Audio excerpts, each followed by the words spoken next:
يعني تكلمنا عن ربما جريمة طبية، هل هذه الجريمة الطبية يترتب عليها يعني جريمة تعتبر جريمة جنائية يترتب عليها عقوبات طائلة، يعني أم القضية تبقى طبيا وفي إطار المعالجات وعفى الله عما سلف؟ بس أصبحت ظاهرة. نعم. ظاهرة وبهذا العدد وبهذه الكميات لازم فيها نوع من طبعا احنا عايزين نبحث في رصد وبائي لهذه الحالات ونحدد كل شيء وايه الاسباب.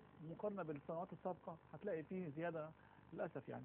فطبعا الظاهره موجوده، بس انا برضو عايز اوجه، احنا نقول مين اللي هيحاسب ومين اللي هيعمل. نعم. عايزين نوجه الحديث الان لمستر اوباما. مستر اوباما بعد تولي الحكم اربع ليالي فقط باختصار دكتور، تم ترشيحه لجائزه نوبل للسلام. وقالوا ان هو خدها عشان الكلام والنيات الحسنه والكلام ده. لازم يثبت ان هو يستحق هذه الجائزه عن طريق 3 اشياء. الشيء الاول ان هو العقوبات اللي هيقوم بها عن طريق لجنه تحقيق محايده.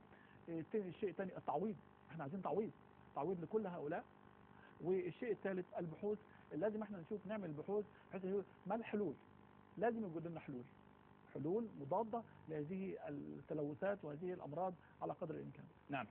دكتور عمر في عمان، يعني هل هذه الجرائم سترقى إلى مستوى جرائم ضد الإنسانية أو جرائم الحرب، وبالتالي هناك يعني خرق واضح لميثاق الأمم المتحدة ومعاهدات جنيف ولاهاي؟ وإذا كانت هذه الجرائم بهذه المستوى، يعني هل سنشهد بعثة أممية لتقصي الحقائق على غرار بعثة ريتشارد جولدستون الذي ذهب إلى غزة لمسح وحصر الجرائم التي ارتكبت من قبل الجيش الصهيوني في غزة؟ وأين دور المنظمات الطبية أو الإنسانية الوطنية العراقية بمعزل عن السلطة القائمة هناك كما سميتها؟